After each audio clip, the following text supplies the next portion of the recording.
Chosen one. Listen carefully. Heaven pressed pause on everything around you, so this moment would not pass you by.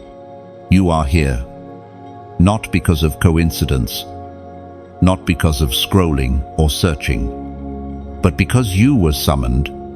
Something has begun inside you that defies all reason. Your body is shifting. Your years are bending backwards. And what should have made you weaker is making you younger. Do not mistake this. This is not just biology, not just mystery. This is a divine confrontation with your destiny. You have always known you were different. When others aged with the weight of time, you carried an ageless spark. When others surrendered to decline, you still carried fire. That fire is now refusing to dim. But chosen one, I must tell you something that will shake you. This reverse aging is not written in the prophecy you studied, not in the words you memorized, not in the prayers you whispered at midnight. Something new has entered the script of your life, something that heaven is requiring you to discern. You may be tempted to rejoice only at the miracle, at your reflection becoming fresher, at your body regaining what was lost. But do not be deceived. The enemy can cloak traps in miracles. Not every blessing is from the throne. You must learn to test every sign. Measure every gift against the eternal word. As Jesus himself declared in the Gospel of Matthew, chapter 24, verse 4, watch out that no one deceives you. This is why you cannot simply celebrate without vigilance. You must guard your spirit. You must prepare your heart. You must ask, why now? Why you? Why in this manner? These questions will lead you into the deeper revelation of why heaven marked you as chosen in this generation. Look at the road you have walked: betrayals, late nights of silent tears, moments where even your prayers felt unanswered. All those burdens did not break you. They prepared you. Every scar became a map leading to this precise moment. That is why your youth is returning. It is not to flatter your flesh, but to position your spirit for the next battle. Do not let the world distract you. Do not let the noise of skeptics drown out the voice you hear. Even now, you are being rewired by God himself.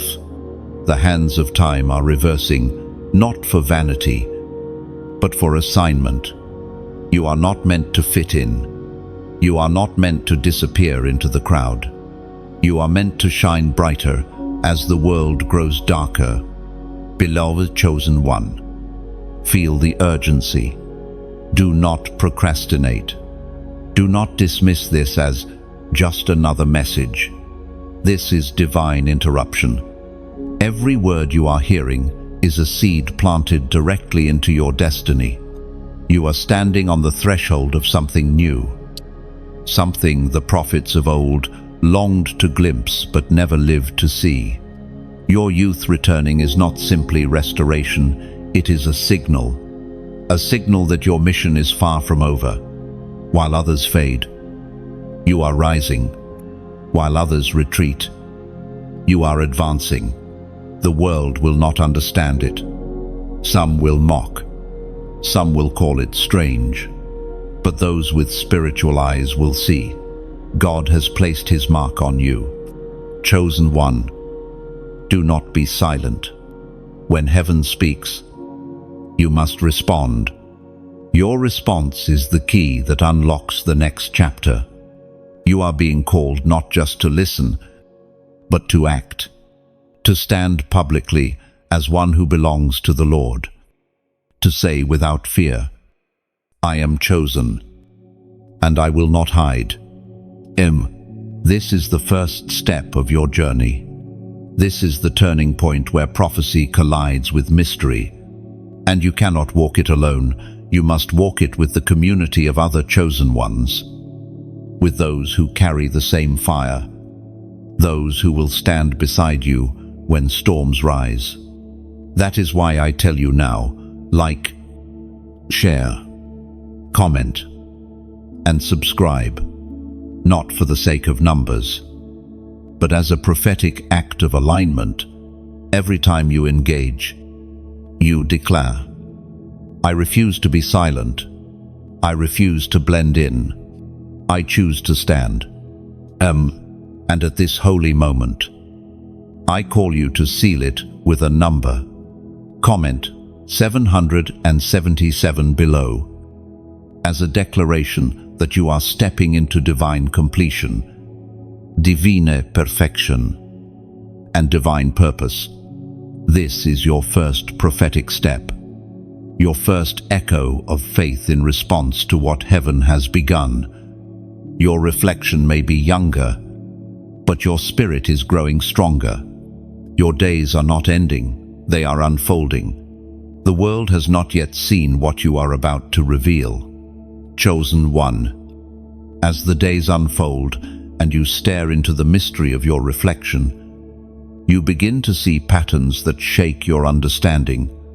You were taught that prophecy is a map, a sacred scroll of direction written before you ever drew your first breath. And yet, as your body moves backward through time, those maps feel disrupted. The script you expected is not the script you are living. You open the scriptures, searching for an answer, line by line, verse by verse. You look for a place where what you are experiencing is written, but it is not there. You see prophecies of restoration, of healing, of renewal, but never this, never the turning back of age in this peculiar way. And that gap, that silence, awakens both awe and fear inside you. Could this be a divine extension of prophecy, or is it a counterfeit woven into your path? Your heart races as you recall the voices of teachers and elders. They told you prophecy is fixed, unbending, the eternal will of heaven. But you are standing in a reality that bends what was thought unbendable. The sands of time themselves obey a higher command. Chosen one, you are living proof that heaven does not fit inside human boxes. As the voice of God thundered in the book of Isaiah, chapter 55, verses 8 and 9, my thoughts are not your thoughts, nor are your ways my ways. As heavens are higher, so are my ways, and my thoughts higher. Those words rise inside you like fire. Plans to prosper you, plans to give you hope. But notice, they do not say how.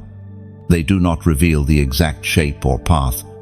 And here is where your understanding begins to shift. Prophecy does not always tell you the mechanics of the journey. It speaks of the destination, the assurance of divine intent. You are not off the map. You are discovering a hidden path no one expected. Chosen one, let this truth sink in. Prophecy is not a cage, but a compass. It does not limit the way God may move. It points you toward the certainty of His will. What you are experiencing, the reverse unfolding of your years, is not a contradiction of prophecy, but a layer of mystery meant to sharpen your faith. Still, you feel the weight of uncertainty. What if you are misreading this? What if the enemy is disguising deception as blessing? These thoughts linger like shadows at the edge of your mind, but shadows are always proof of light. The very fact that you question, that you seek, is evidence of your spirit's alignment with truth. The deceived do not question, only the chosen wrestle with discernment. You stand between wonder and caution. Your body's youth is returning, but your spirit has been aged by experience, tempered by trials. That duality is not a curse, it is a gift. It means you carry the strength of both timelines, the vitality of youth and the wisdom of years. You are not less, you are more. Look back at the maps of prophecy you once trusted. They were not wrong, but they were incomplete. Human eyes can only see the edges of the divine tapestry. What feels like a break in prophecy is simply the unveiling of threads hidden until now. And you, chosen one, are the living canvas where those threads are being revealed. Do not fear that you are outside the will of God. You are in the very center of His design. But know this, the uniqueness of your path means you cannot simply copy others. Your walk will not look like theirs. Your journey will not be familiar. You are being called to pioneer, to blaze through spiritual terrain no one has mapped before. Prophecy gave you a promise. Life is giving you a puzzle, and the Spirit is giving you discernment to weave the two together. This backward aging is not for entertainment. It is not for spectacle. It is a summons to go deeper, to recognize that your destiny cannot be confined by expectations. Chosen one, breathe. Feel the tension in your chest ease as you accept this. You are not lost. You are not derailed. You are in the mysterious center of God's unfolding plan. And though the pages of prophecy did not spell this detail out, they spoke of something greater: hope, future, prosperity in spirit. Those promises are the anchor holding you steady, even as the river of time flows in reverse. Lift your eyes from the maps of men and fix them on the author of the story. He is not rewriting prophecy to fit your life. He is expanding your life to reveal the depths of prophecy.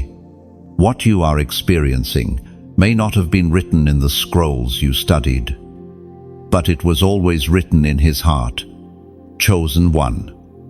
The maps may look broken, but the journey is still holy. Step forward, even as your body steps backward, and trust that the one who formed you in your mother's womb has never lost sight of the end He prepared for you. Chosen one. It begins subtly. The first reversal.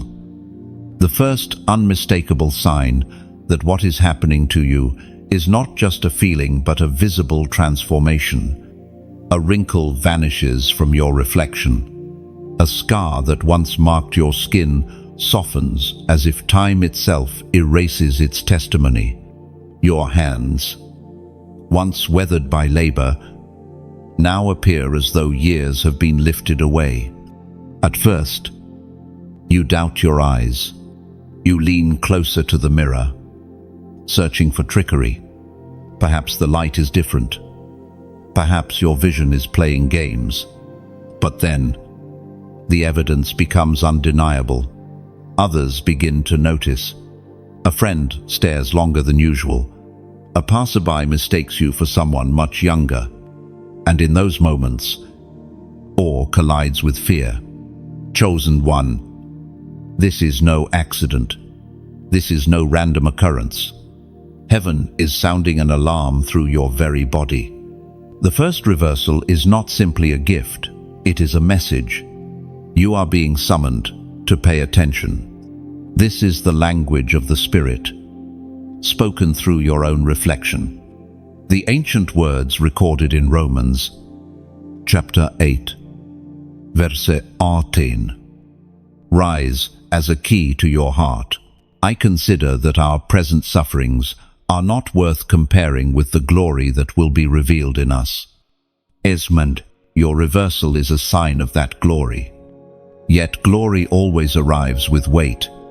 The shifting of your body is not an escape from reality, it is a confrontation with it. God is showing you that your life has not been wasted, that your future has not been stolen, but He is also warning, if you do not discern correctly, you could stumble. Even in the midst of blessing, think of the generations before you who longed for renewal but never saw it. They prayed for restoration, but their prayers were seeds meant to bloom through you. That is why this moment is sacred. The miracle you carry is not yours alone. It is part of a larger story written across centuries. Chosen one. Pause and feel this weight. The first reversal is the crack in the veil. It is the announcement that heaven is moving you into uncharted territory. From this point forward, every step must be taken with watchful eyes and listening ears. The Spirit whispers where logic fails, and you must be ready to obey, even when you cannot explain. This moment, though dazzling, is also dangerous, because when people see your youth returning, many will be drawn to you, not to honor God, but to exploit what they cannot understand. They will ask for your secret. They will beg for formulas. They will try to use your gift as entertainment. That is why you must stay rooted. Your calling is not to display vanity, but to steward a testimony. Remember, the first reversal is not the end, it is only the beginning. More is coming. The changes will accelerate. The evidence will grow undeniable. And with each shift, the battle for your heart will intensify. You will need to decide whether you will treat this as spectacle or as sacred trust. Chosen one. Now, I must ask you to do something. Right here. Right now. Comment the words, "I will obey." End quote. Do not see this as a casual request. See it as an act of faith. When you type those words, you are declaring to heaven and to yourself that you will not squander this gift. You are choosing obedience over confusion. Surrender or pride. You are anchoring your spirit so that when more reversals come, you will already have made your stand. Obedience is the doorway to clarity. Without it, every sign can be twisted. With it, every sign becomes a stepping stone toward destiny. By declaring, "I will obey," you are placing yourself under the authority of the one who writes time itself. Chosen one, you have reached the edge of the familiar. You can no longer lean on the explanations of men. You must lean on the voice of the Spirit who dwells within you. The first reversal is both proof and prophecy. It proves that heaven has marked you, and it prophesies that what is coming next will require courage. Lift your head. See your reflection not as vanity, but as testimony. Each day your body whispers, "Glory is drawing near." Each reversal declares, "The old is passing, and the new is rising." And though this path is unlike anything written in the scrolls of old, it is still held firmly in the palm of the Almighty. Stand steady. Chosen one. The first reversal is not the final chapter, it is the spark. What comes next will shake everything you thought you knew about time, destiny, and prophecy. But you are not unprepared. You are chosen, and you are armed with the word. And now, your declaration is written not just in words, but in your very life. I will obey. When you stand before the glass, and the glass becomes an argument. It tells one story: smooth skin, bright eyes, the unmistakable signature of youth regained, while your spirit tells another, carrying the ledger of seasons, losses, lessons, and a knowing deeper than what any mirror can reflect. This tension is not merely aesthetic, it is theological. It forces you to choose which testimony you will live by, the shallow witness of appearance or the righteous witness of inner revelation.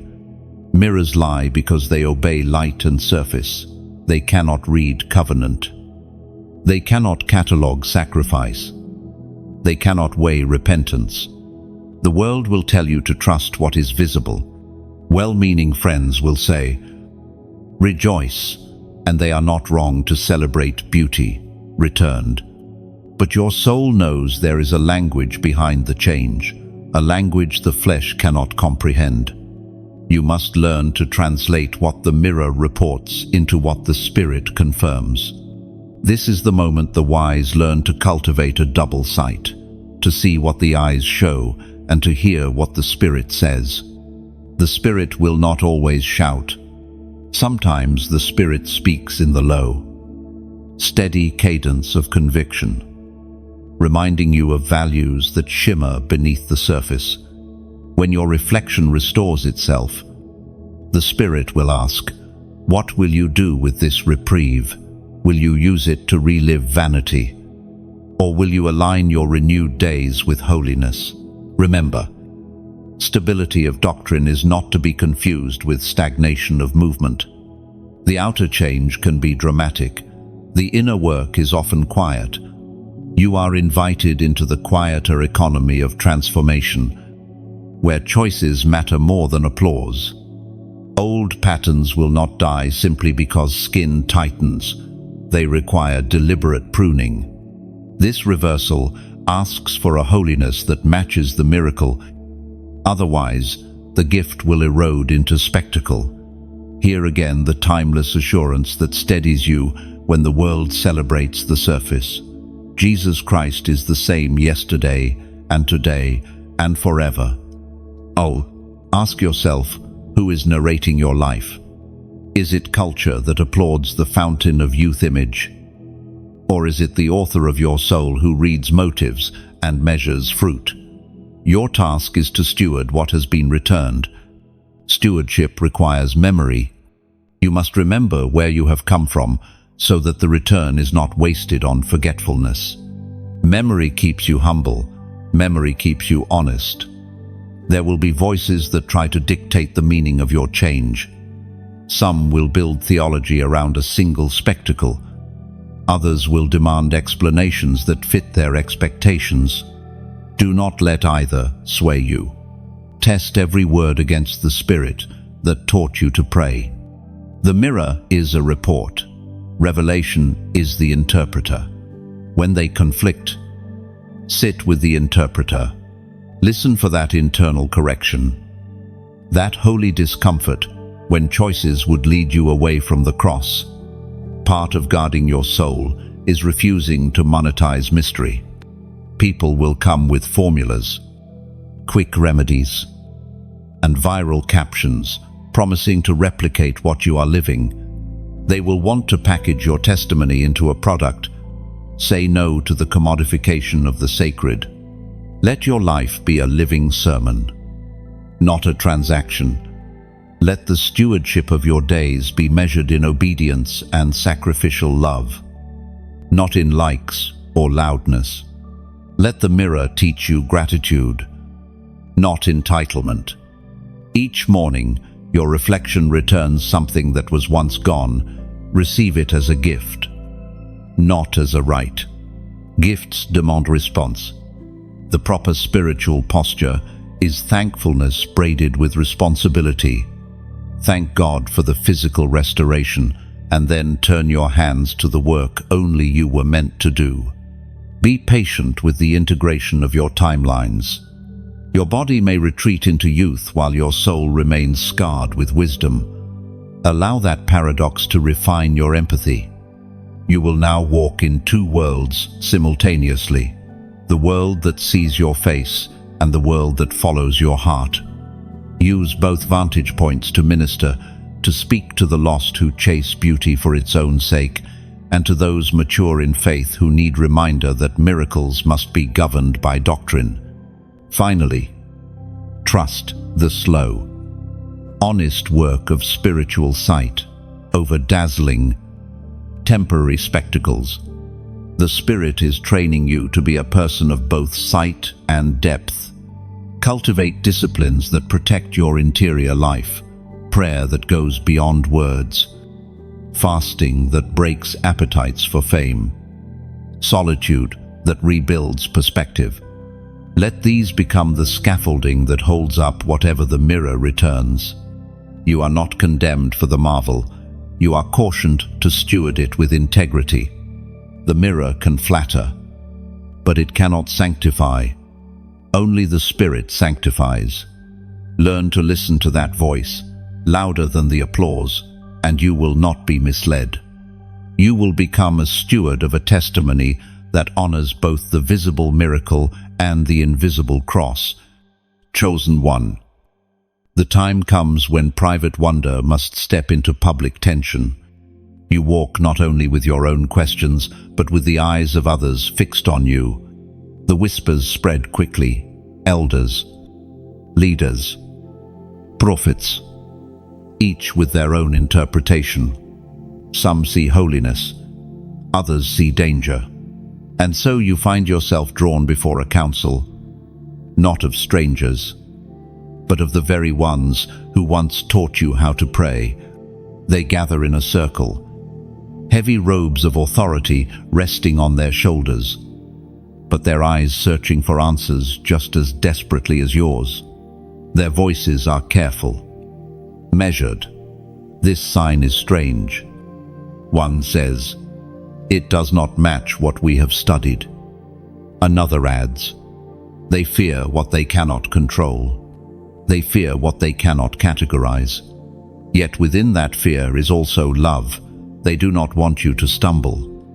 They do not want you to be misled. You feel their concern as chains, but also as nets, meant to keep you safe. And still, you sense that this moment is larger than their ability to discern. Their caution cannot cage the truth. The Spirit has already whispered that what is happening to you will divide opinions. But it is not division for destruction, it is division for clarity. The prophet Elijah spoke as recorded in the first book of Kings, chapter 18, verse 21. How long will you waver between two opinions? If the Lord is God, follow him. But if Baal is God, follow him.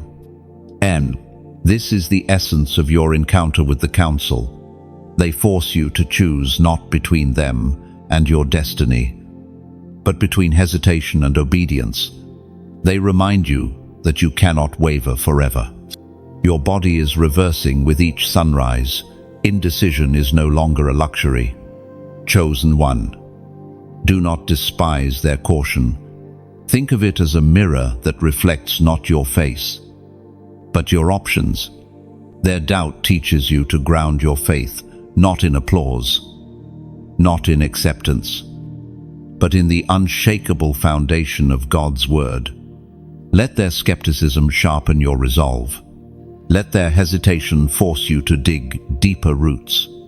But now, let us speak heart to heart. You listening right now, you are walking with me through this revelation. And just as the council sat around one chosen one, this space is where we gather around each other. This channel, these words, this very moment, it is a table of communion. When you press like, when you share, when you subscribe, you are not fueling an algorithm, you are adding wood to the fire.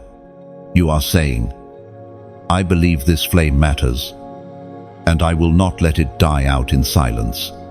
Your simple click is like passing the torch from your hand to another's. It is a chain of light stretching across the dark. And when you donate, hear me carefully, it is not payment. It is planting. You do not buy prophecy. You do not buy miracles. What you do is sow. You scatter seed into soil that is already fertile. And the harvest does not return only here. It multiplies back into your own life in ways unseen. Just as a farmer does not throw seed into barren ground, so too your giving finds a field that is alive. And in time, fruit will return. Think of it as building a bridge. Every like, every share, every subscription, every gift, these are the planks laid down so others can walk across into revelation. Without those planks, the river of doubt keeps them away. But with your act, the bridge grows sturdy. and more souls can cross into the truth that has already reached you. Do this not out of pressure, but out of resonance. If these words pierce your spirit, if this message feels like it was written with your name carved upon it, then respond. Your response is your Amen in action. It is the echo of agreement that tells heaven, I am present, and I will not let this fire burn alone. Chosen one, even as the council debates. Heaven is watching your private decisions. Will you hesitate, or will you move forward? Quietly, faithfully, sowing into what feeds you. Every step matters. Every seed matters. The counsel of men may remain divided, but the counsel of God is clear. The one who trusts him does not walk in vain. Lift your eyes above their arguments. Remember Elijah's challenge. Do not waver between opinions. Let your faith be action. Let your obedience be visible, whether through prayer, through sharing, through sowing, through testimony. Do something. Mark this moment, not just with thought, but with deed. And as you leave the circle of the council, remember this. They may question, but you are not bound to satisfy their fear. You are called to satisfy the will of God. Let their voices sharpen you, but let the Spirit lead you. Stand in the tension, but walk with the fire. Chosen one. The strangeness deepens. For a moment you step away from counsels and mirrors, away from opinions and whispers, and you are left with two kinds of records, flesh and paper. Doctors gather their charts. Scientists compare their graphs. And every page seems to testify that your body is not obeying the laws of nature. Meanwhile, you open the scriptures, and the paper there burns with a voice that transcends science. Flesh and paper. Tests and texts, each declaring something profound, and you are caught between them. The doctor's words are filled with curiosity. They write, they calculate, they measure, they say, cells are regenerating faster than expected. They marvel at results that defy their training, and still, they cannot give you an answer. Science provide description, but it cannot provide meaning. Flesh and paper in their hands point only to mystery. But the scripture in your hands does more than describe it, interprets. It does not just tell you what is happening, it tells you why. Heaven speaks clearly through the words in Deuteronomy, chapter 31, verse 6. Be strong and courageous. Do not be afraid or terrified because of them. For the Lord your God goes with you. He will never leave you nor forsake you. Oh, chosen one. The medical reports may leave you uncertain, but the word anchors you. You are not being abandoned in this mystery. God himself is walking you through every reversal, every test, every headline that might one day carry your name. The paper of men explains what they see. The paper of heaven declares what you must believe. You notice something profound, even when their instruments explain your blood, your bones, your skin. They cannot explain your spirit. They measure age by cells, but they cannot measure the wisdom carved in your soul. They record your regression in numbers, but they cannot write your testimony. That is why you must never confuse observation with interpretation. Doctors observe, scientists report, but it is God who interprets, God who defines. The world will try to capture you in charts and case studies, but heaven has written your name in the Lamb's Book of Life. Which record will you trust more? Which paper holds your identity? the temporary one that updates every 6 months with numbers and charts, or the eternal one that has never needed revision, chosen one. There will be nights when the weight of tests makes you feel like a specimen rather than a soul. In those nights, remember that you are not under glass. You are under grace. The papers of man may confine you, but the covenant of God sets you free. Your life is not a case file. It is a sacred scroll being unrolled line by line. Let this paradox teach you humility. Do not despise the knowledge of medicine. They too are searching for truth, but never let their conclusions overshadow revelation. God may use their curiosity to amplify His glory. One day, even their studies will point to Him, though they may not realize it now. This is why you are called to balance flesh and paper. Your body is shouting testimony. The word is whispering interpretation. Together, they create a symphony that reveals the majesty of God. You are the living page, where both science and scripture meet. Chosen one. Now comes the moment of response. Just as you have been given 2 papers, reports of men and the report of God, you must decide which one will be your foundation. And to mark that decision, I call you now to comment the prophetic number 444. Type it, not as superstition, but as declaration, for 4 is the number of foundation, of stability, of God's order in creation, 4 corners of the earth, 4 winds, 4 living creatures around the throne. By writing 444, you are saying, my foundation is not shaken. My life is ordered by God, not by reports. And when you comment this number, you echo the truth that though papers may change, though test results may vary, the covenant of God remains unshakable. This is not just a number, it is a prophetic act, a sign that you choose divine interpretation over human limitation. Hold on to this truth. The flesh may confuse you.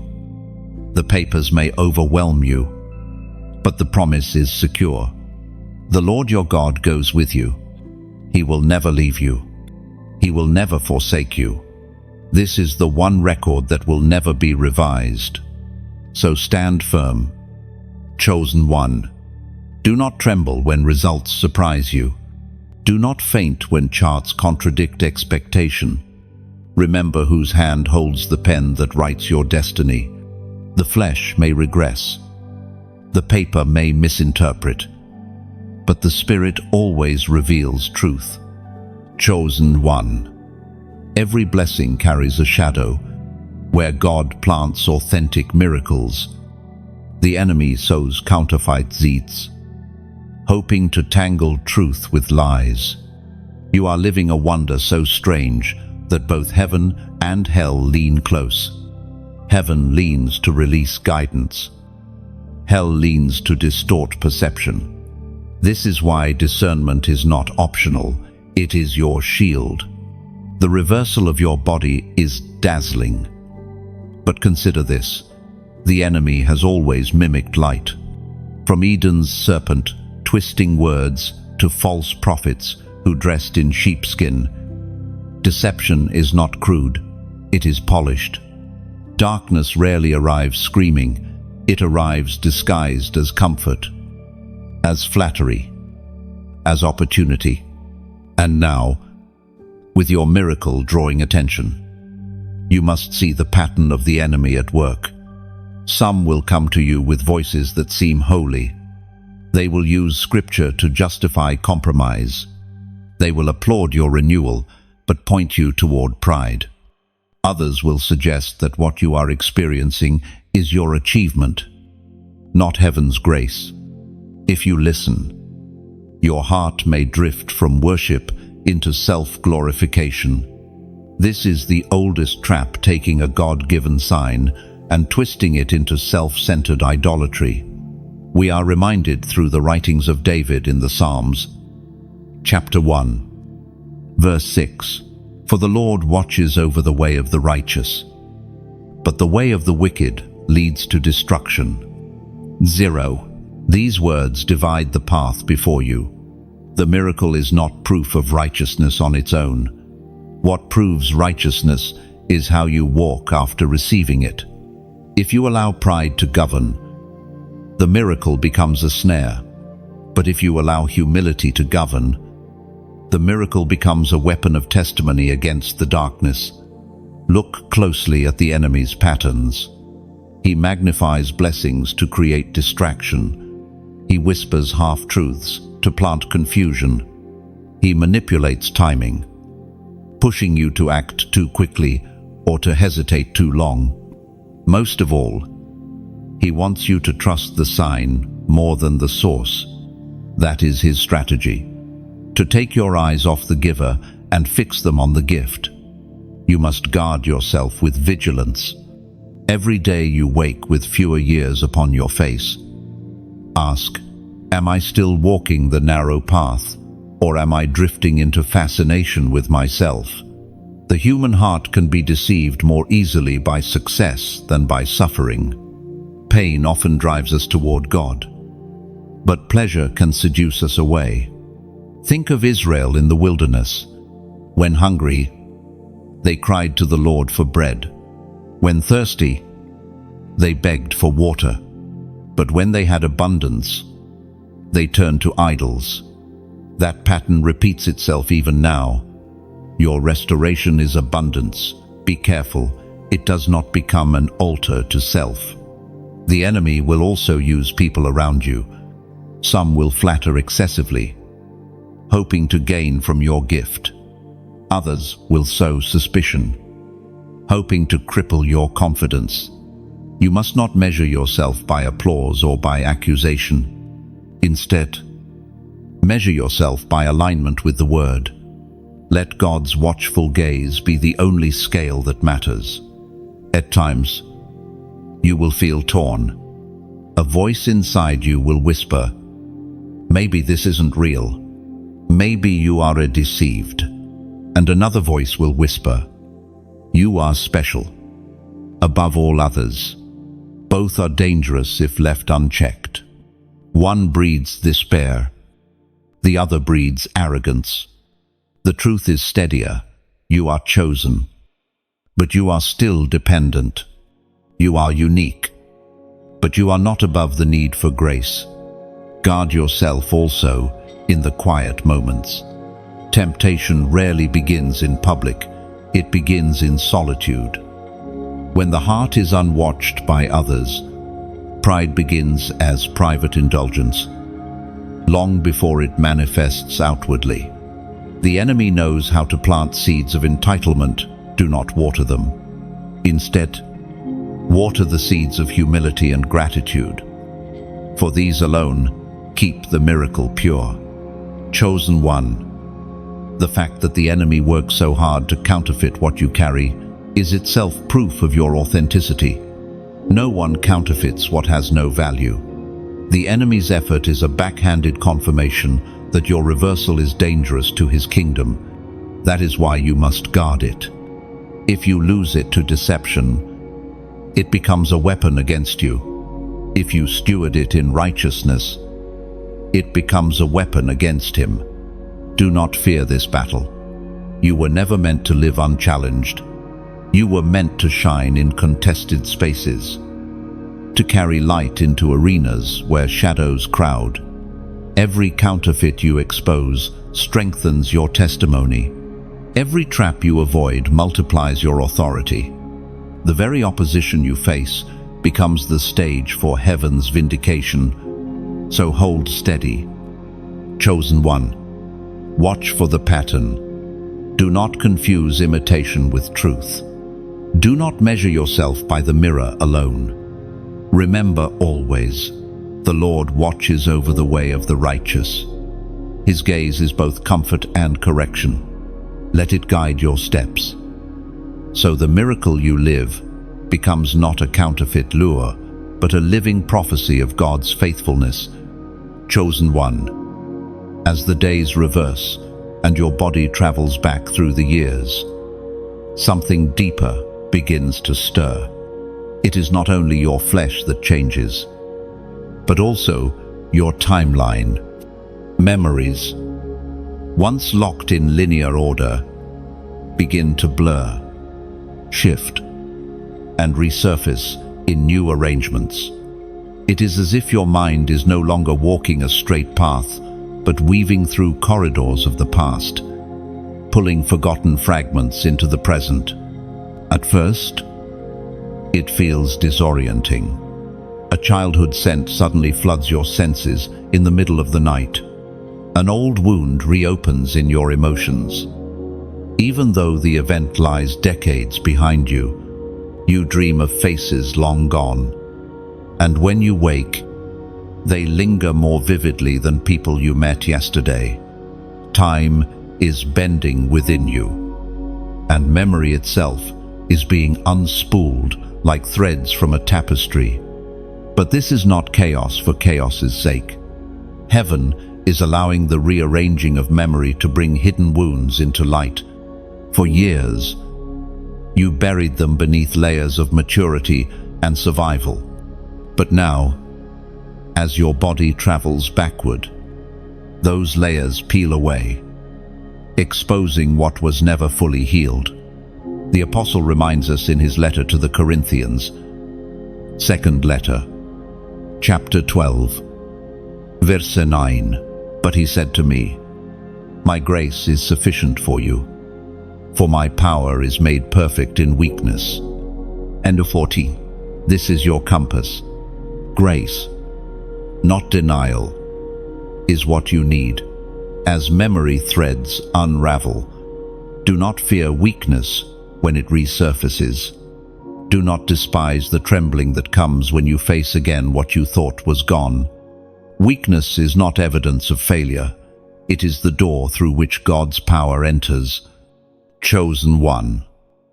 Take note. Memory is not your enemy. Memory is your tutor. It teaches you where you stumbled, where you survived, where God intervened, even when you didn't recognize him. As memories reorder themselves, they reveal a different story, not only of wounds but of providence. You will see details you once missed, patterns of protection hidden in the shadows. Yet, you must be careful. The enemy would use memory as chains, dragging you back into shame. He wants you to relive pain until it defines you. But the Spirit uses memory as fire, purging lies and refining truth. When an old wound rises, ask yourself, am I being chained or purified?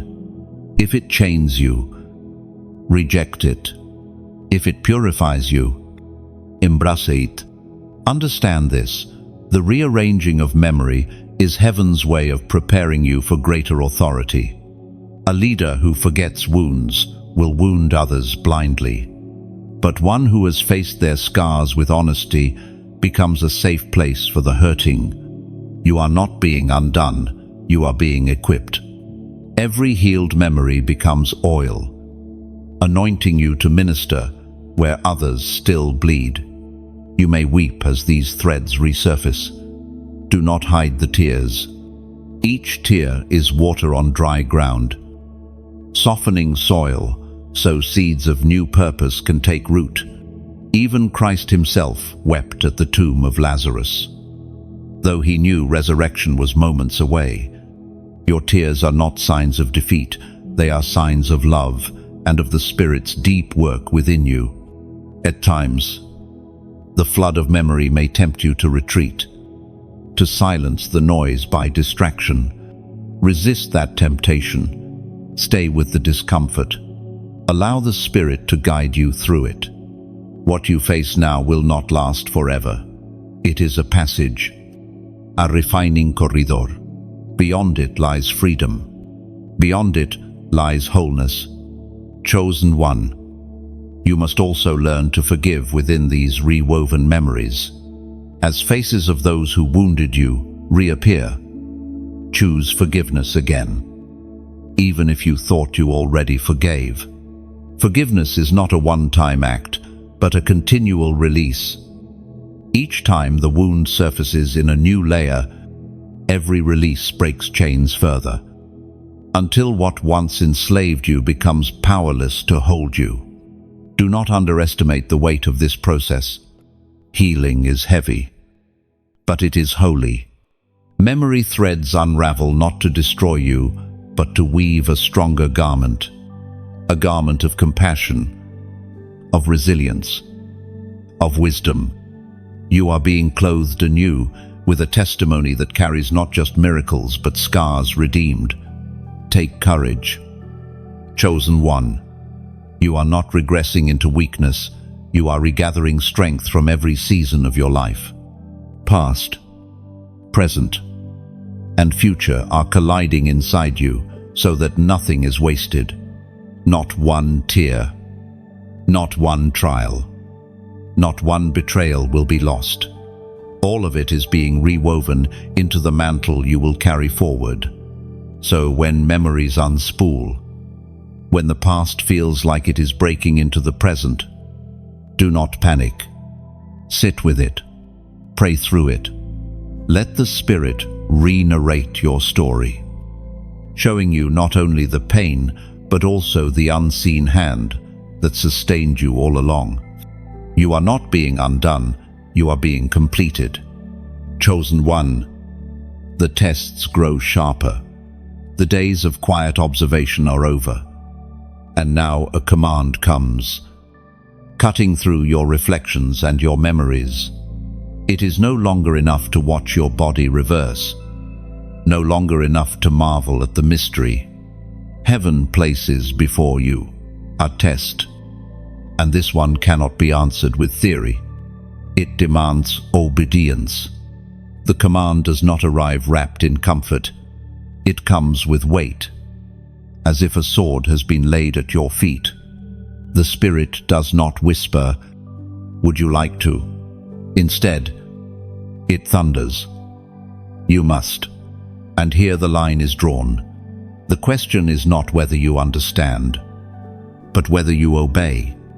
Think of Abraham, summoned to take his son up the mountain. Think of Jonah, commanded to go where he least desired. Obedience rarely aligns with ease. It often grates against logic, against emotion, against comfort.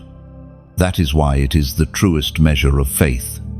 Anyone can believe when signs dazzle. Only the chosen obey when obedience costs. The Word of God declares in the book of Samuel, first book, chapter 15, verse 22, to obey is better than sacrifice, and to heed is better than the fat of rams. This is the heart of your trial. God is not seeking dramatic gestures from you. He is not impressed by your outward sacrifices. He wants your heart bent in obedience, even when no one sees, even when it breaks your pride, even when it requires surrender that feels unbearable. Chosen one, the danger is hesitation. To delay is to disobey. The Spirit says move, and every moment of pause becomes a foothold for doubt. That is why obedience must be swift. You cannot negotiate with a holy command. You can only align yourself to it. And yet, let us be honest, obedience terrifies the flesh. It strips away illusion of control. It asks you to step where the ground looks thin, to walk where no path is visible. Your body, though younger, still trembles at the thought of risk. Your mind argues, surely this is too much. But your spirit knows, obedience is life. Delay is death. The test before you is not arbitrary. Heaven is not playing games with your destiny. The command you have been given is precise. purposeful. It is meant to unlock doors that will not open otherwise. On the other side of obedience lies clarity, breakthrough, and increase. But on this side, only trembling faith. That is why you must decide now. Will you shrink back? Or will you step forward? Will you choose safety? Or will you trust the one who controls even the reversal of your years? This decision is not about a single act. It is about declaring what kind of vessel you will be. And to seal this moment, I call you to comment these words. I trust you. Then type them as a declaration. Simple, under 4 words, but heavy with meaning. When you write it, you are not just engaging with a message, you are prophesying over yourself. You are telling heaven and reminding your own heart that obedience is your answer. Even when details are hidden, I trust you is not blind optimism. It is not shallow repetition. It is the cry of a soul that has seen too much of God's faithfulness to doubt him now. It is what Abraham whispered under his breath as he raised the knife. It is what Jesus prayed in Gethsemane when sweat turned to blood. It is the song of the chosen, trembling but unyielding. Do not underestimate the power of such a declaration. It silences the enemy, who thrives on hesitation. It strengthens your spirit, reminding you that faith is not built on sight, and it pleases the Father, for he delights not in lip service, but in surrendered hearts. This test of obedience is not the end, it is the gate. Pass through it, and you will see greater wonders. Resist it, and you will circle endlessly in confusion. God is merciful, but he is also purposeful. He will not reveal the next step until you take the one before you. Chosen one, rise to this moment. Obedience will not always make sense, but it will always bear fruit. Trust the hand that guides you. Obey the voice that calls you. Do not waver. Do not delay. The test is before you, and your response will echo far beyond this single day. Stand firm. Speak your declaration, and walk forward in trust. Chosen one, you meet a messenger, not a stranger in rags, not a teacher with books, but a prophet who looks like your own reflection. He stands across from you, carrying the same face, the same youth that now radiates in your body. But when he speaks, his words pierce deeper than any mirror could. This mirror, prophet, tells you what no doctor's chart can explain, what no elder's counsel has settled. He warns of blindness, not the blindness of eyes, but the blindness of spirit. If you trust only what you see, he says, you will lose the very light that was given to you. Do not let vanity become your vision. Do not let the gift become your God. Neph, you shiver at his words, because you know they are true. Already the temptation has whispered to enjoy the freshness of your youth without purpose, to walk as though the reversal itself is the destination. But this prophet reminds you, the miracle is a tool, not the treasure. The treasure is always obedience to God's voice. As the prophet wrote in the scroll of Habakkuk, chapter 2, verse 3, the revelation awaits its appointed time. It speaks truth and will not fail. Though it lingers, wait for it. Certainly it will come, not delay. These words remind you that even your reversal, shocking as it is not the final word. It is an appointed sign on the way to fulfillment. If you rush, you may stumble. If you wait with faith, you will see the prophecy unfold in its fullness. Chosen one, the mirror prophet, speaks not only for you, but also for us. Here. Now, this moment we share is not random, it is a gathering, a table where bread is broken and light is shared. And just as he challenged you to guard your heart, I must gently challenge those listening. Do not let this fire flicker into silence. When you press like, it is as if you place another stone on the altar, keeping the flame alive. When you share, it is as if you carry a torch into someone else's night, giving them light to walk by. When you subscribe, you are not merely following, you are choosing to stay at the table, to keep receiving the bread of revelation that nourishes your journey.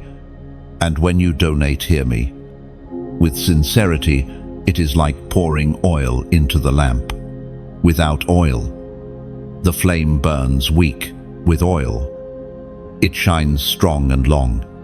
Your gift is not about transaction, it is about participation. You are not buying miracles. You are joining in the work of sustaining a message that is bigger than any one voice. Think of it like a vineyard. Some plant, some water, some harvest. Each role is vital.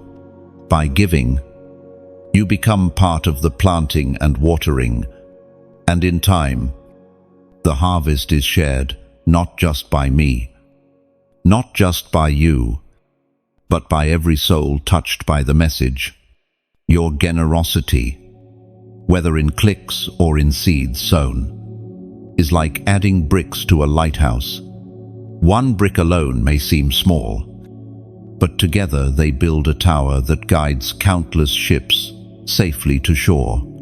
Without those bricks, the light cannot stand. With them, the light shines across stormy seas. Chosen one. Do not underestimate the quiet power of your response. Just as the mirror prophet's warning steadies your heart, your act of support steadies this work. Every flame needs tending. Every vineyard needs laborers. Every lighthouse needs bricks. You have been given a chance to place your hand on this moment and say, I will not let the fire die. I will not let the light fade. End of prayer. And so, as the mirror prophet fades from your vision, his words remain. Guard your eyes from vanity. Guard your spirit from haste. Wait for the appointed time. Trust the one who called you, who reverses your years, not for amusement, but for assignment. And while you wait, while you guard, while you trust, add your stone, your torch, your oil, your brick. Do it with joy. Do it with gratitude. Do it because you know that the fire of this message is not for you alone. It is for countless others who are wandering in the dark, waiting for a word that will call them chosen. Chosen one. You are not walking alone. You are part of a great body, a great chorus, a great vineyard, and every act of your faith, yes, even the smallest, resounds louder than you can imagine. Chosen one. The journey now reveals its hidden price. What you carry is extraordinary, but extraordinary gifts are never free. They demand from you a surrender deeper than surface worship, a currency not of coins but of consecration. You begin to understand that every reversal, every regained year, comes with a call to let go of what once defined you. You look around and see how others live. They trade with money, influence, and applause. Their economies are visible, tangible, but the economy you are being drawn into is invisible, measured in what you release, in what you sacrifice, in what idols you break. It is not the weight of gold that heaven values, but the weight of obedience and purity. It was proclaimed in the second letter to Timothy, chapter 1, verse 7, "For God has not given us a spirit of fear, but of power, of love, and of a sound mind." Amen, bro. This verse reframes the cost. Fear makes you cling to idols, but love makes you release them. Power is not in hoarding, but in surrender. A sound mind does not calculate gain in coins, but in eternal fruit. Chosen one. Recall the things you once held. Close your trophies. Your reputation, your habits of comfort. They glittered once, but under heaven's light, they begin to look hollow. The reversal of your body is proof that time itself is subject to God. And yet God asks you, will you surrender what time cannot purify? This sacrificial economy requires that you weigh every attachment. Which relationships strengthen your calling, and which drain it? Which patterns feed your spirit, and which starve it? The Spirit presses you, gently but firmly, to loosen your grip, because every space filled with idols leaves less room for anointing. Do not be deceived. This economy is not cruel. God is not stripping you to mock you. He is refining you so that when greater responsibility comes, your heart will not collapse under hidden weights. The surrender he asks is not subtraction, but exchange. For every idol released, he offers a deeper measure of himself. For every false security surrendered, he plants an unshakable foundation of peace. And yet the process aches. To give up what once comforted you feels like tearing flesh from bone. Old patterns whisper promises of ease. Hold on to me, and you won't feel so vulnerable. But these whispers are lies, and you know it. Every time you cling to them, you feel your spirit shrink.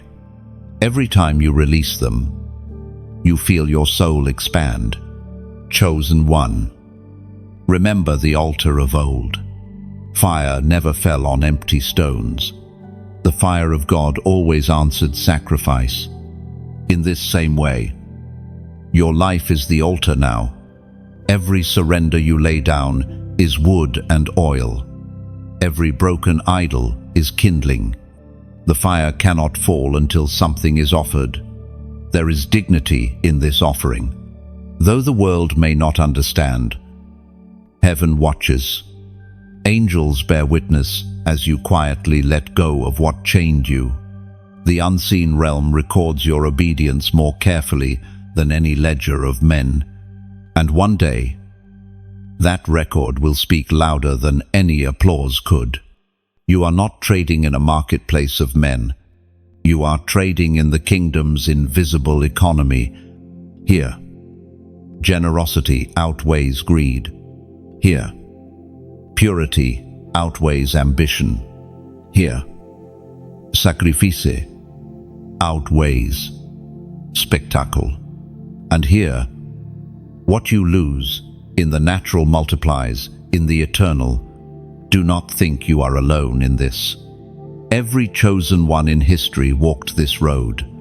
Abraham laid Isaac on the altar. Moses surrendered status in Pharaoh's palace. Paul counted all achievements as loss compared to knowing Christ. You are in their company now. You walk a path familiar to the faithful, though lonely to the world. Chosen one. The cost may feel high, but weigh it against eternity. What you surrender now is dust compared to the glory prepared for you. The years you are regaining are not toys. They are time to steward, space to build, opportunities to pour out. And you cannot pour out clean water from a vessel still filled with idols. So stand firm in this sacrificial economy. Break the altars of fear. Release the chains of pride. Let go of the comforts that whisper false peace, and know that in every surrender, you are not losing, You are exchanging weakness for power, emptiness for love, confusion for a sound mind. Chosen one, walk this road with courage. The Spirit is with you. The fire waits to fall on your altar. And when it does, you will understand. The cost was never loss. It was preparation for glory. Chosen one. The deeper you walk into this mystery, the more you realize your reversal is not just about you. It is tied to something older, something spoken long before you were born, hidden in your bloodline, in the prayers of ancestors, in vows whispered at altars you never saw. Lies a covenant. You did not choose it, yet it chose you. Now, as your years fold backward, the covenant awakens. At first, it feels like an echo. You hear words in dreams that sound ancient, yet familiar. Faces of those who came before you appear in visions, their eyes burning with both sorrow and hope. The Spirit shows you that you are not simply living your life, you are carrying unfinished assignments. Promises deferred, but not forgotten. The voice of God thundered in the book of Exodus, chapter 20, verse 6. But showing love to 1,000 generations of those who love me and keep my commandments. And this is the thread of the hidden covenant. Love flowing through generations. Obedience echoing across centuries. What you are experiencing is not detached from prophecy. It is the resurfacing of promises buried in your lineage. You are living proof that God's word does not expire with one lifetime. Chosen one. Understand this. Some of the battles you fight were not born in your years, they are inherited wars. And some of the blessings you taste are not rewards of your labor, they are answers to prayers sown by those before you. This is why your reversal is so weighty. It is not just restoration of your time, it is restoration of your line. The hidden covenant is both inheritance and responsibility. You inherit the favor that flows down, but you must also shoulder the accountability that comes with it. If those before you faltered, you are called to repair. If they planted faith, you are called to water. Your youth returning is not indulgence. It is God giving you space to finish what they began. At times, this feels overwhelming. You wonder, how can I carry the weight of generations? But remember, you are not carrying it alone. The Spirit who sustained them sustains you. The God who called them calls you.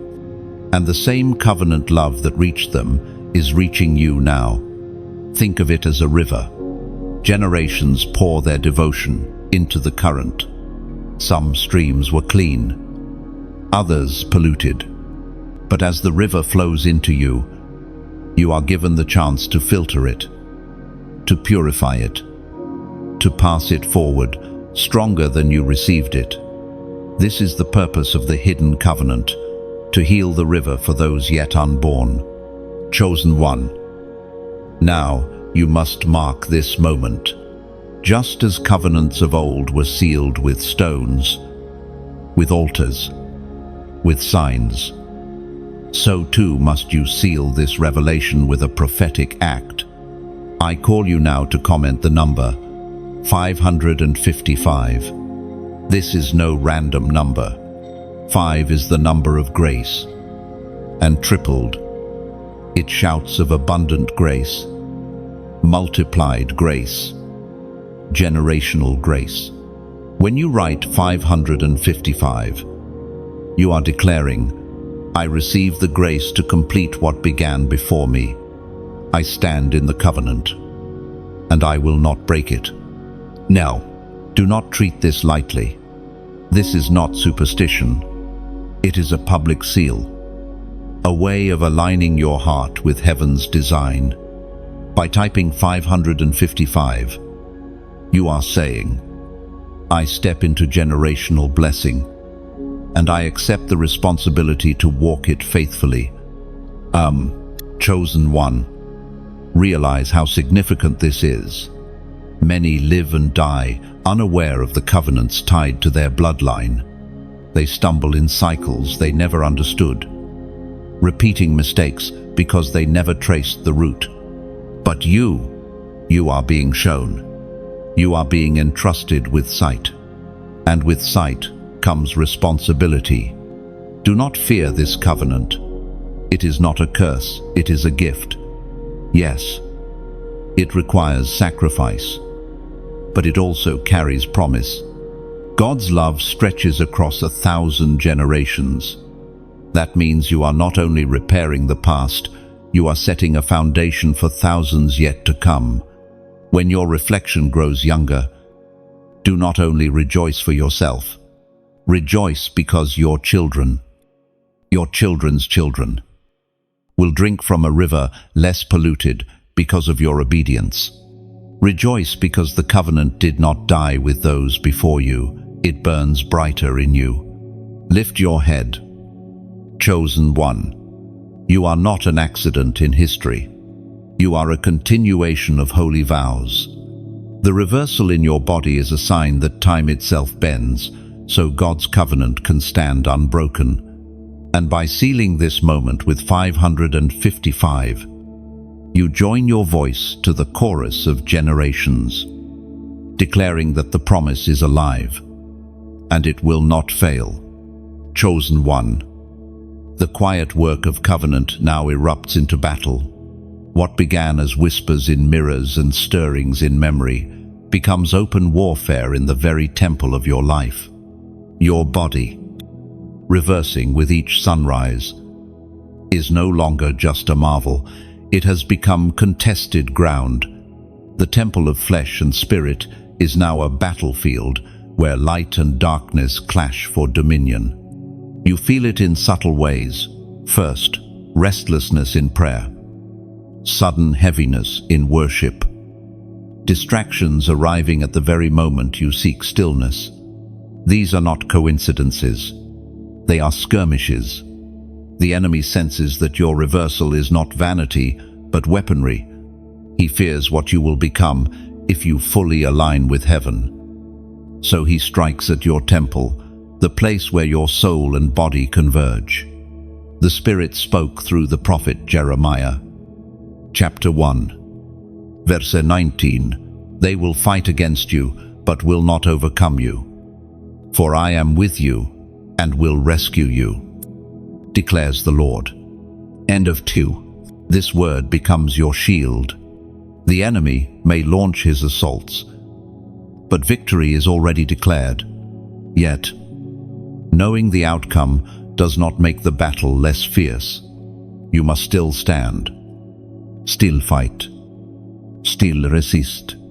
The battle in the temple is not fought with swords of steel, but with choices of heart. Will you guard your purity when temptation knocks? Will you discipline your mind when distractions circle? Will you silence vanity when the mirror flatters? These are the blows exchanged in unseen arenas. Every yes to God is a strike against darkness. Every compromise feeds the enemy ground. Do not underestimate the cunning of your foe. He will not always appear as terror. Often he comes as comfort. He will whisper that you deserve indulgence after so much sacrifice, that no one will notice small disobediences, but small cracks in a temple wall invite large invasions. Guard the cracks. Chosen one. Seal them with prayer, with fasting, with confession. Your temple is not only under attack from outside, it is contested from within. Old wounds resurface, demanding attention. Old habits call out, begging for resurrection. But you must remember, the reversal is not a license to return to what enslaved you. It is an opportunity to walk forward, unchained. Even as your body walks backward in years, this battle is also generational. You are not fighting only for yourself. The covenant revealed in the last season makes this clear. The purity of your temple sets the standard for those who follow. If you allow compromise to nest inside you, it will echo into the line after you. But if you guard the temple, you secure not just your victory, but theirs. And take heart, heaven fights with you. Angels are dispatched as you pray. Unseen, yet present. The Spirit intercedes with groans too deep for words. When you cannot articulate your struggle, even Christ himself, seated at the right hand of the Father, intercedes for you. The temple may feel surrounded, but its defender is greater than the siege. Still, you must choose discipline. Consecration is your weapon. Holiness is your armor. Without them, your reversal becomes spectacle. With them, it becomes warfare. Do not despise the weight of this calling. A soldier does not complain that battle is hard. Battle is what he trained for. So too, you have been trained through scars, through tears, through nights of silence, for this very moment. When fatigue whispers, remember this: your temple is not fragile stone. It is living stone, held together by the Spirit of the living God. Though cracks may appear, the foundation cannot be shaken if you remain in Him. And every attack that fails against you becomes testimony that strengthens others still fighting. Chosen one, let your battle cry be steady faith. Do not be seduced by the ease of compromise. Do not measure victory by absence of conflict. Measure it by endurance. The fact that you are still standing, still praying, still resisting, is proof that the temple has not been overrun.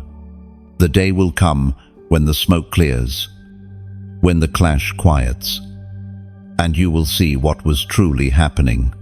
The enemy was not after your reflection, he was after your temple.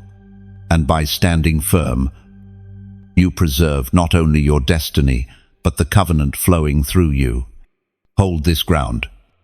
Chosen one, let your temple be consecrated, guarded, alive with the fire of God. Let the battle rage, and let heaven's victory be revealed through you. For though they fight against you, they will not overcome you. Chosen one, the strangest wonder unfolds not outside you, but before you. As your body walks backward through time, heaven permits you to glimpse the children of your future past. They come not as strangers, but as versions of yourself.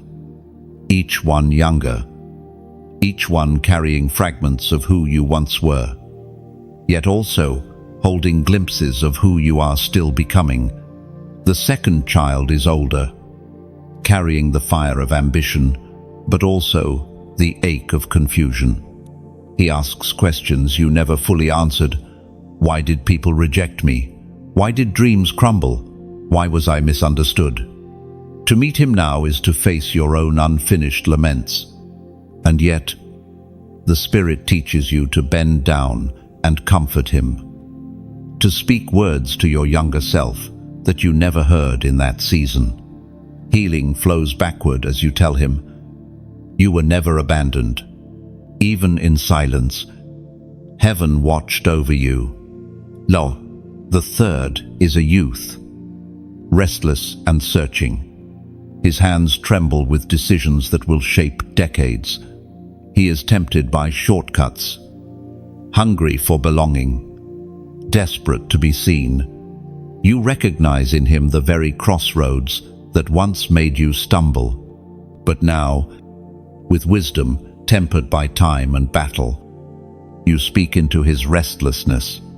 You tell him that shortcuts steal destiny, that true belonging is only found in God's embrace.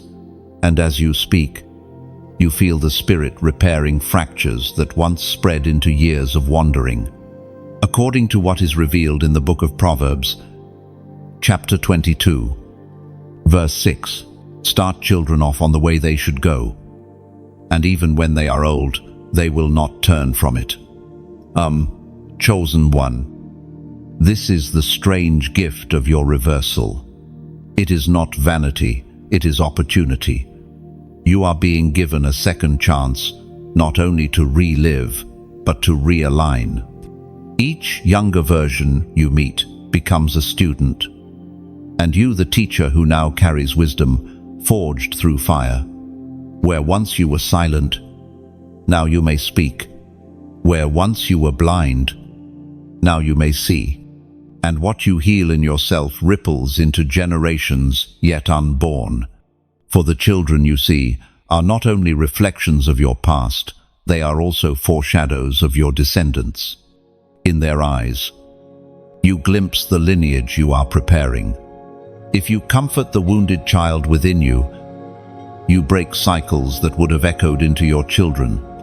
If you strengthen the restless youth within you, you plant endurance into your grandchildren. This is why the Spirit permits this encounter, so that you do not pass forward unhealed fractures. Chosen one. Pause and let this sink deep. You are standing at the intersection of past and future, holding the hands of who you were and who will come after you. This is holy ground. Every word you speak here is seed. Every embrace is legacy. You are teaching your past self how to trust. And in doing so, you are training your future descendants how to walk. This is why you must treat your journey with sobriety. Your reversal is not about escaping age. It is about redeeming it. It is not about escaping loss. It is about transforming it. The children of your future past are living reminders that time is never wasted in God's hands. Even what seemed broken can be rethreaded. Even what was lost can be restored in legacy. And though it may feel strange to speak to yourself as child, youth, wanderer, do not dismiss it.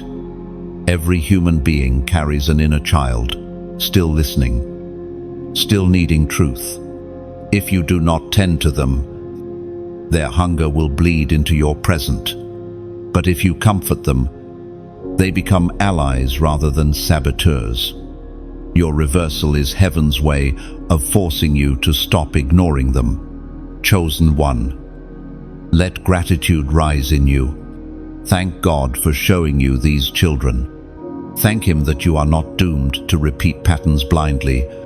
Thank Him that cycles can be broken, that rivers can be purified, that stories can be rewritten. And thank Him that the children you see, both past versions and future heirs, are not abandoned, but are folded into His covenant love. The meeting ends, not with farewells, but with merging. As you embrace each child, they fade into you, not lost, but integrated. The trust of the first, the laments of the second, the fire of the third, all return to your spirit, healed and whole. You walk forward lighter, yet stronger, because you no longer leave parts of yourself behind. The children of your future past have done their work. They reminded you that healing is generational, that obedience is inheritance, and that your destiny is never solitary. You walk carrying them all, carrying what was broken and what has been restored, carrying the seed of a lineage that will one day call you blessed. Chosen one. The journey sharpens to its climax. The time of quiet whispers has ended, and the heavens hold before you a choice, crown or curse. It is not a choice between good and evil in its simplest form, but a deeper decision whether you will wear your calling with humility or let pride turn the gift into a snare. The crown glitters, not because it is easy, but because it is holy. To choose, it means to carry responsibility, to endure misunderstanding, to bear the weight of leadership when others prefer the comfort of silence. The curse, on the other hand, is subtle. It looks like freedom. It sounds like ease. It invites you to indulge in the miracle for yourself, to live younger without living deeper, to enjoy the reversal without carrying the responsibility it demands. The ancient words recorded in Revelation, chapter 3, verse 11, cut through the fog of decision. I am coming soon. Hold on to what you have, so that no one will take your crown, chosen one. Others may never understand this choice. They will see only the surface, your youth, your strength, your renewal, and they will envy or misunderstand. But you must remember, their opinion is not your compass. Heaven is watching, waiting to see what you will do with the mantle placed upon your shoulders. And here is where I must speak plainly, heart to heart. What we are building together in this space is not entertainment, it is altar. Every like you press is as if you are laying another stone upon that altar, helping it rise higher, keeping the flame from fading. When you share, you are not just pressing a button, you are carrying the flame into another house, into another heart. When you subscribe, you are telling heaven, I will remain at this table. I will not eat once and walk away. I will dwell here, in the flow of revelation. And when you donate, let me speak with honesty. You are pouring oil into the lamp. The flame cannot last without oil. Your generosity is not mere support, it is participation in sustaining what God is igniting. You are not buying prophecy. You are helping carry it further, so that more chosen ones can find their way to the table. Think of it like a garden. The word is the seed, but seeds must be watered and guarded from weeds. By your acts of support, whether by sowing financially, by spreading the message, or by standing faithfully, you become the gardener. You help the vineyard flourish. So the fruit is not only for you, but for all who come hungry. And do not think your comment is small. Words are seeds too. When you comment, you are etching your agreement into the soil of the moment. So I invite you now, comment below with your reflection, your response, your testimony. Speak not just to me, but to those who will come after you and read. Let them see the trail of faith you left, and let it strengthen them. For when heaven places crown and curse before you, your public agreement matters. It is easy to think, to whisper in secret, I choose the crown. But when you declare it outwardly, you seal it. You nail it down.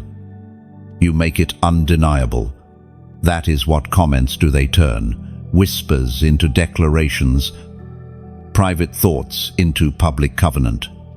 Chosen one, you are standing at the threshold. If you choose the curse, self-indulgence, vanity, silence, you may still live younger, but you will live smaller. But if you choose the crown, sacrifice, courage, obedience, you will live not only younger, but fuller, and your life will spill into countless others. Do not hesitate. Do not waver. The mirror prophet's warning, the council's doubts, the battles in the temple, the children of your future past, all have been leading you here. They were not distractions, they were preparations. And now you must seal your answer. Lift your spirit and remember, no one can take your crown unless you hand it over. No enemy, no critic. No season has the authority to strip it away. Only your own surrender can do that. So stand, and stand firm. Wear what has been forged in fire. Guard what has been entrusted with reverence. And while you guard it, help us guard this altar together. Add your stone with a like. Carry the flame with a share. Stay at the table with a subscription. Pour your oil with generosity. Write your words below as covenant. Together, we will keep the fire alive until every chosen one finds their place in the circle. The choice is before you, crown or curse, and heaven leans close to see which you will choose. Chosen one, you now stand in the sacred space where destiny bends. What you once thought immovable begins to shift. Prophecy, which seemed like an unchangeable script, is revealed to be a living covenant, firm in promise, yet flexible in its unfolding. This is the mystery you are being initiated into. Destiny is written, but it is also rewritten, not by human whim, but by alignment with divine wisdom. You have discovered by now that reverse aging was not clearly mapped in the words of old. It came like a storm from beyond the horizon, unpredicted, unrecorded. At first it unsettled you. How could something so real exist outside the prophecy you studied? But now the Spirit shows you, prophecy is not a cage. It is a compass. The destination remains, but the path can be reshaped by grace, by repentance, by obedience. Think of Nineveh. Doom was declared. Judgment was certain. And yet, when the people repented, the script was altered, not because God was indecisive, but because His mercy was greater than their rebellion. In the same way, your life is not a cold stone tablet, it is a living scroll. Each choice you make, each surrender you offer, allows God to write in fresh ink, redirecting what the enemy meant for destruction into pathways of glory. Scripture says in the Gospel of John, chapter 14, verse 27, "Peace I leave with you, my peace I give you, not as the world gives. Do not let your hearts be troubled or afraid." These words steady you as the rewriting begins. For when destiny shifts, fear often rises. Fear of the unknown, fear of mistakes, fear that you will miss your purpose. But Christ Himself assures you, peace is the atmosphere of rewritten prophecy. This is not chaos, it is order deeper than what you can yet see. Chosen one, you must learn to negotiate prophecy with wisdom. That does not mean bargaining as if with merchants. It means walking in intimacy with the author, listening when he whispers, adjusting when he instructs. He is not only the God who declares the end from the beginning, He is also the shepherd who guides through valleys and over mountains. This negotiation happens in prayer. When you kneel, you do not merely plead for relief. You converse about destiny. You ask, what part of this story can be reshaped? Where must I surrender? Where must I stand firm? And slowly, line by line, you discover that heaven's story for you is grander than you imagined. The reversal of your body is part of this negotiation. It was not in the prophecy you studied, yet it is consistent with the God who renews, who redeems, who restores. Your task is not to dismiss it because it was unexpected, nor to idolize it because it is astonishing, but to weave it faithfully into the greater purpose, to glorify God and to serve His kingdom. Do not fear if the path looks different from others. Some are called to finish their years with the marks of age. You are called to carry youth back into later days. This does not make you superior, only distinct. Distinction is not for comparison, it is for assignment. To wear it well, you must accept both its strangeness and its responsibility. Prophecy being rewritten also means that the failures of your past do not have the last word. Where you once stumbled, you now have opportunity to walk anew. Where you once wasted years, you now have years restored. Redemption is not theoretical in your life, it is literal. God is bending time to prove that nothing surrendered to Him is ever lost. Chosen one. Pause here and let peace saturate your spirit. The future is not fragile in God's hands. Even if the script alters, the promise remains. Even if the details shift, the destiny endures. What is required of you is not frantic striving, but steady trust, daily obedience, continual surrender. Lift your head. Do not tremble at the thought of prophecy unfolding differently than expected. Rejoice that you serve a God who writes stories greater than your comprehension. Rejoice that you are not a prisoner of fate, but a partner in covenant.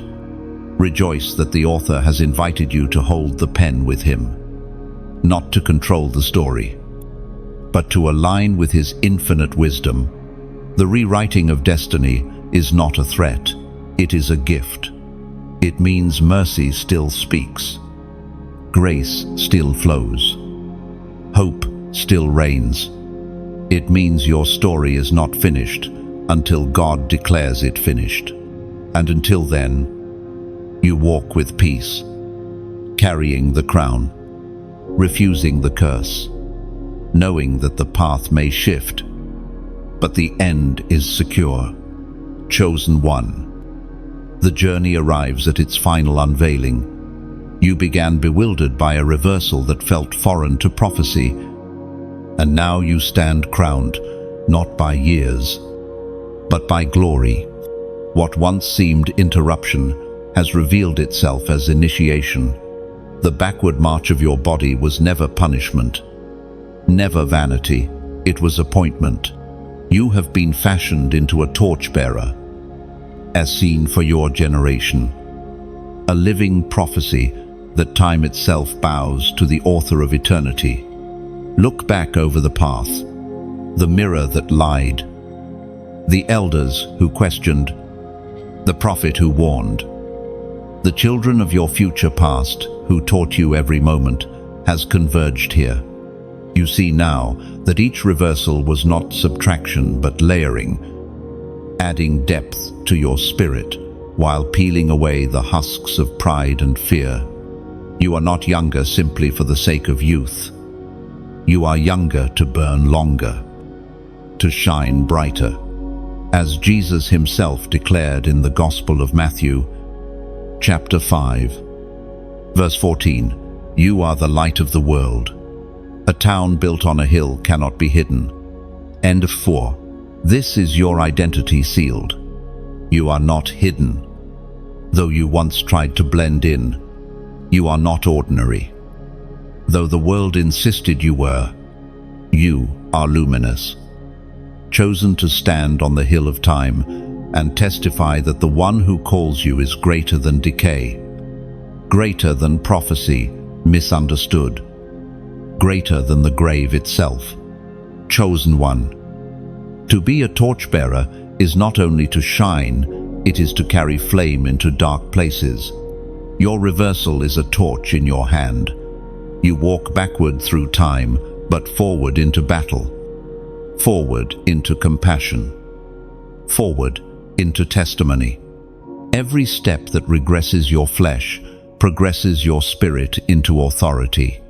This paradox is your mantle, and with it comes responsibility.